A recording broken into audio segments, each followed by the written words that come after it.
Hi, I'm Dr. Katie. I'm both a medical doctor and a breast cancer survivor. Today I'm going to talk about my weight loss journey in the year after I finished my cancer treatments and was a cancer survivor. I found myself 30 kilos heavier from the steroids that I had to take during chemo and the lack of physical activity. And I think also the fact that when I was really sick, the only thing I could really eat was crackers and carbs, and I couldn't eat much else. And before, I've always struggled with my weight my entire life, and in the lead up to getting cancer, I'd actually been maintaining my weight with a more low carbohydrate lifestyle. But it just happened to be that none of the things I had eaten before to maintain my weight could I tolerate when I was sick.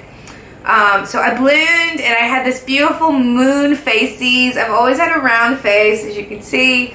But it was even rounder, and I was like a cherub. And you do get a rounder face with steroids, and there's a particular look that you get when you have had a lot of steroids. And so yeah, it wasn't that pretty, but that was it, and I was just grateful to be alive, and I was grateful for my physical body. And so I started, focusing on wellness stuff. I started focusing on eating better and exercising and moving more.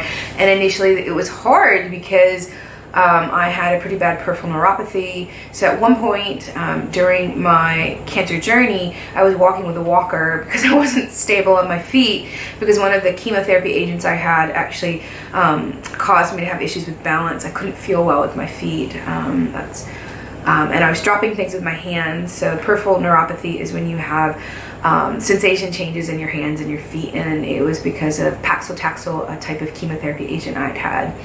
I was also just really, really weak from all my treatments, and I was heavier. So I'd had to have, at one point, an occupational therapist come into my house and put things like support railings in the shower. At one point, I couldn't stand up long enough to shower myself, so I had to actually sit and shower. So I was not, in a good way physically, certainly coming out of cancer. And I hated even walking. My mother, bless her, would take me on these like 5 to 10 minute walks, and it was just kind of all I could do, and I was just exhausted all of the time. So I started from a really poor place physically, and I initially just started with water aerobics. I would do it a few times a week. Some of my girlfriends would do it with me, and initially it was hard because I would get in a swimsuit, much fatter, no breasts, this bald head. But everyone was just so loving and supportive, and I started to slowly just try to change my diet. Something I should say was, in the past, I think it was 2008, I'd had weight loss surgery. I'd had, and then in 2000, so that was a lap band, and then a few years later, I'd had that changed to a gastric sleeve. And I'd had a lot of acid reflux. So in the I guess after surviving cancer and meeting with a plastic surgeon, they told me that I had to lose at least 20 to 30 kilos to be able to get breast reconstruction. So one of the things I did 3 or 4 months after I finished my treatments, my radiation, was I actually had another surgery where I had a hiatal hernia repaired, and I had my gastric sleeve kind of fixed and turned more into a bypass, in hope that it would treat my chronic acid reflux and help me lose more weight. And it did. It helped me lose a little bit more weight, but this weight loss surgery was only a tool. A big thing for me was adopting a healthy eating lifestyle. So I got a personal trainer. After that, I was working with a dietitian and completely changing my diet. And I initially lost about 15 kilos with that approach, and then things just sort of came to a screeching halt, and I just found that I couldn't lose any more weight despite everything that I was doing. So that at that point, I started doing intermittent fasting and focused on reducing my carbs, and that helped me get up to closer to the 40 kilo weight loss. And so that's what I did to lose weight post-cancer. They were all tools. So if I have any advice for you guys, it's look at all the different tools and diets that are out there and find what works for you. For me, it's been, and I should digress, because I should say that I've also, over this time period, used Weight Watchers to help me. So for me, it's been a number of different things. I've needed a lot of tools to help me lose weight, but I've leaned into all of them. And the biggest thing that I've learned is that all of it is just a tool and a principle, and you've got to figure out what is going to work best for your life. So I was like, at one point doing intermittent fasting with Weight Watchers and trying to eat plant-based but low carb, and which is really, really hard. And then at one point I was like eating more meat and had a bit of a higher fat, was doing more of a ketogenic thing, and I tried a lot of different things that helped me lose weight, but they were not at all things that were something that I could be doing for the rest of my life. And the reality is you need to be forming healthy habits to lose weight that you can maintain for the rest of your life. And for me, even with the Weight Watchers, tracking, a big thing for me was tracking, using the tracking tools. So Weight Watchers for me could be MyFitnessPal for other people if they're using a free thing. I realized that tracking everything I ate and weighing every day or every week was helpful. I certainly was losing weight, but I hated tracking. It's not realistic for me to track for the rest of my life. I can't do it. And you do get to a point where tracking, you kind of know what you need every day, so you don't necessarily have to track. But if you're going to be eating out or changing your habits, then you might have days where you have to track more. And if you're astray, then going back to tracking, those are helpful and healthy things. But I just didn't want tracking to be a part of my life. So where am I up to now with it all? I am, still intermittent fasting. I think that's been key for me. My biggest focus now from lifelong is avoiding foods that I know are a trigger and that I know that I overeat. Sugar, refined sugars, refined carbohydrates are just a no-no for me.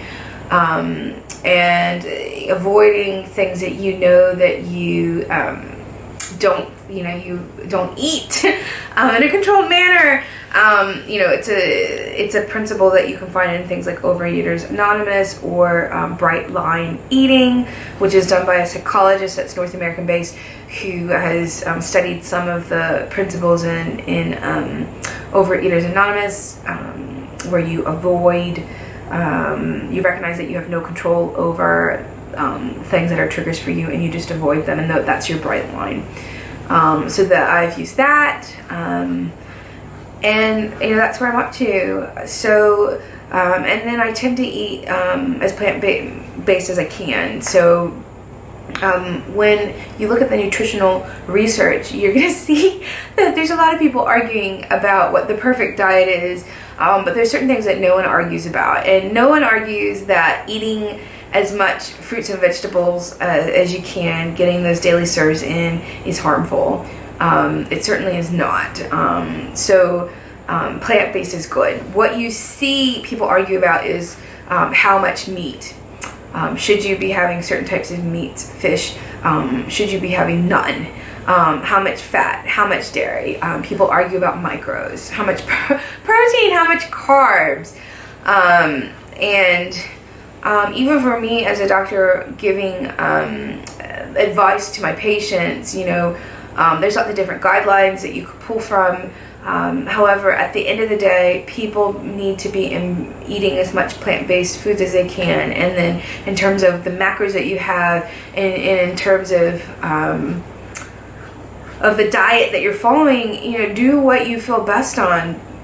Do what's going to maximize your health. We all have different diets. You know, if you're prone to anemia, you may need to be in iron deficiency or vitamin deficiency. You may need to have a totally different composition of a diet that somebody else who doesn't. If you find that you tend to, you know, if you're gluten intolerant, or if you are more sensitive to refined foods, to maintain a healthy weight, you're going to have to be more strict than maybe someone who hasn't. But certainly avoiding refined sugars is going to be better for anyone in terms of preventing high cholesterol, preventing diabetes, reducing your risk of having a heart attack. So these are things to look at. Avoiding toxins is another thing. So you know, I've really embraced a more low-tox living as a part of my weight loss journey post-cancer. And the other thing, as I talk, you're probably like, oh, she's tried everything. Oh my gosh. Yeah, I have. I have tried everything. But that's because I was experimenting on myself, on my body, finding what works best for me. And I think that that's important. It's important to listen to your body. It's important to do what is best for your health. It's important to look at the wellness principles and understand, you know, what I was just talking about, the things that are no one's disputing in the health literature and the things that people are disputing, and pull from it what you may to maximize your own health outcomes. And pick a lifestyle that is something that you can maintain long term. That is more important. Moderation long term is more important than strictness short term if it's not something that you can maintain long term. You know, you don't want to be yo-yoing, and you need to know that life is a journey, and you know, change takes time, and there's a lot of things that you can be doing to improve and maintain your health. And you will have days where you make better choices, and you'll have days where you don't make as good of choices, and you know what, you wake up and you make good choices again. And that's that. I know this is a really, I guess, long post to explain what my weight loss journey has been post-cancer. I have lost 40 kilos. I think I've gained 4 back that I am, you know, losing with intermittent fasting and eating mainly a plant-based diet. That just works for me. That's what I feel the best on. So sort out what works for you. Read, be informed. And give yourself time to change and to evolve, and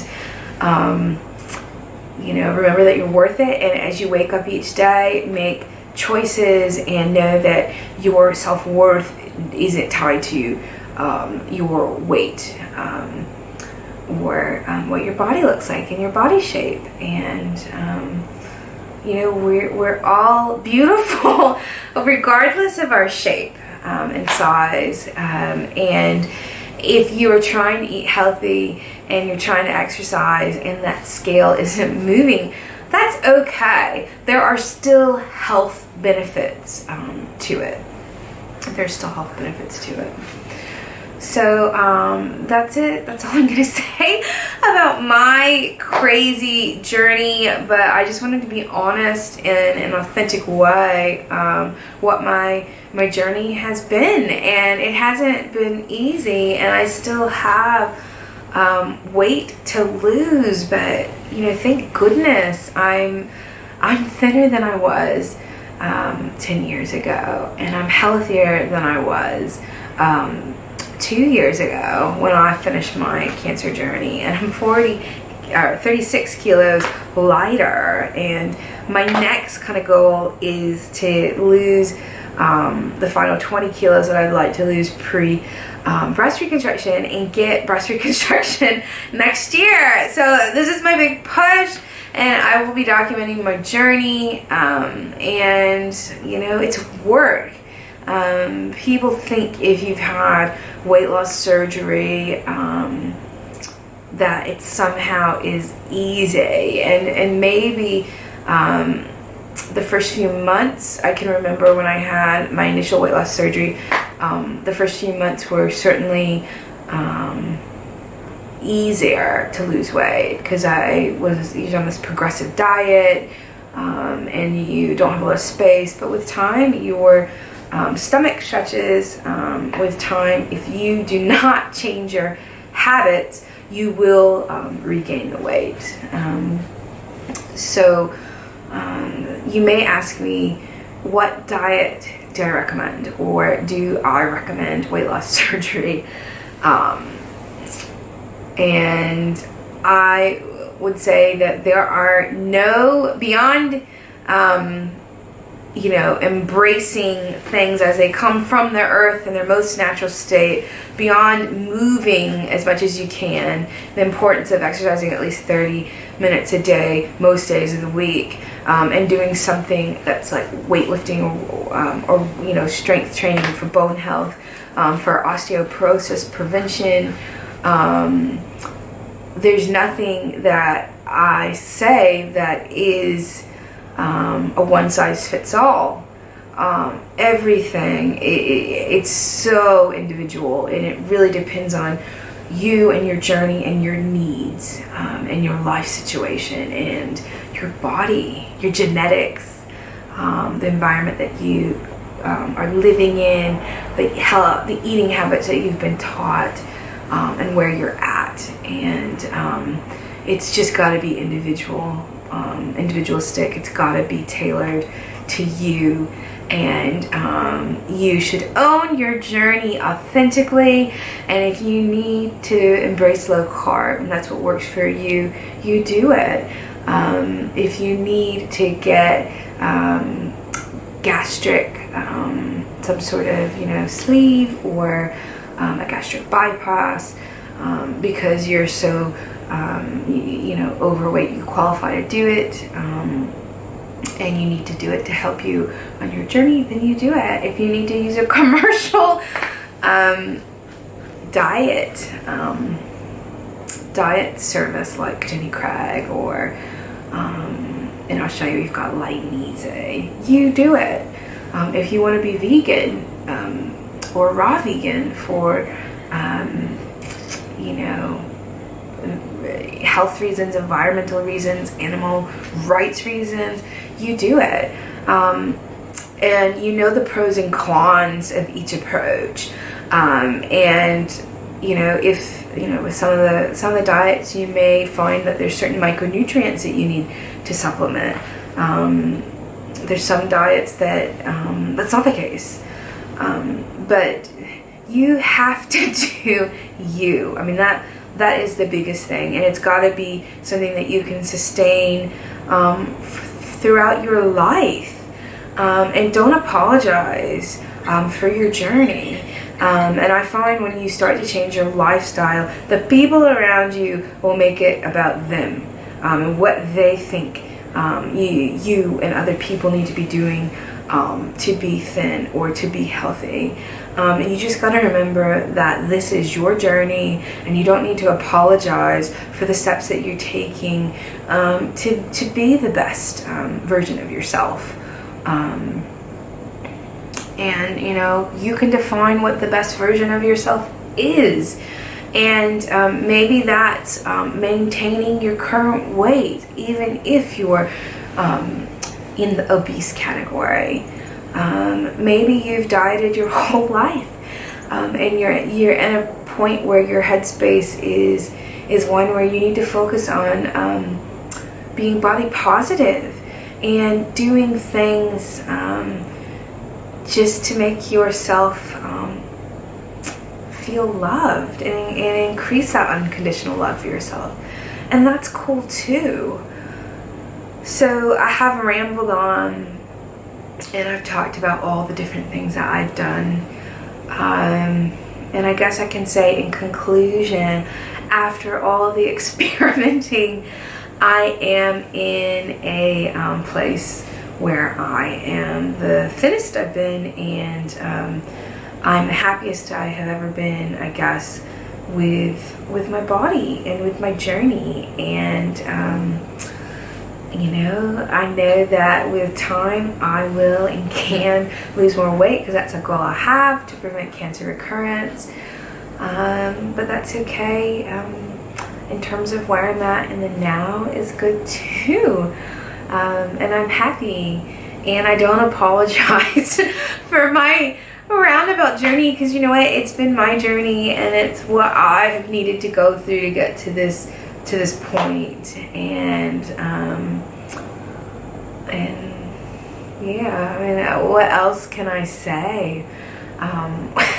When it comes to these things, just remember that it is your journey, and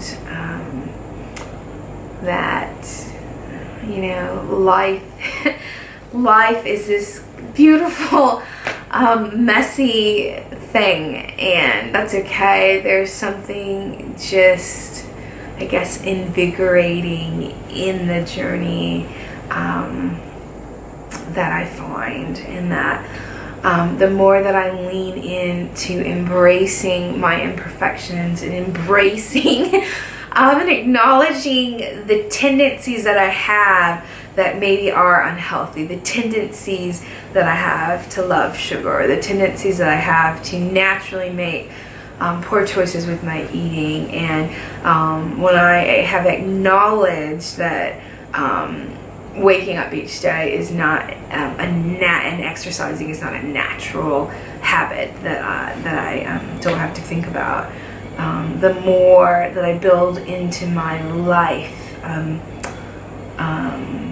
rituals so that I do those healthy, well things, and things that I need to be well, and the more that I allow myself to embrace the imperfections and the weaknesses I have and the ugliest parts of me, the more I appreciate myself, and the more I create this space to be the best version of myself, and the more I evolve into the healthiest version of myself. And I don't know, that journey is beautiful. That journey is life. And the final thing I should say is practicing mindfulness, practicing meditation, creating stillness so that you can be introspective, I think is a really important part of this weight loss and this health and wellness journey. And that's been an important part of my journey, so that I can reflect on what does and doesn't work, and evolve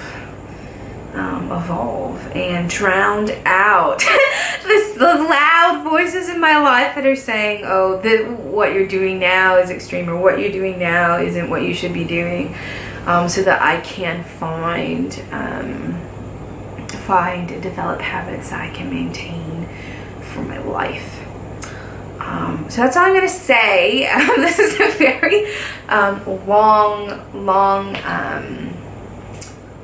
long video, I guess. Losing weight is hard. It's going to be harder post-cancer, because you're going to come from probably from a place where you're going to be weaker and in poor health compared to what you've ever been in your life before cancer. But you know what? You're going to have more at stake. And you're going to be more deeply rooted in your why, which is to regain that healthy life and to prevent becoming sick again. And as hard as it is, you can do it. You can improve your health. You can get stronger. You can lose the weight that you need to lose. I'm a testament of it, and I'm still on a journey, and even when I get to my goal weight, I'll be on a journey my entire life, and that's okay. That's what's beautiful about life. So hang in there, have hope, root for yourself, cheer for yourself, find support, use mindfulness if your headspace isn't where it needs to be introspective, research diets, research exercise. Don't view it as prescriptive, view it as tools, view it as different approaches, and find out what's going to work for you. Develop rituals that you can sustain for your life. And don't apologize for the changes that you make to other people. You do you, and above, everything, be body positive, okay? Love yourself in the now. Know that you're enough and that you're worth it. Thank you.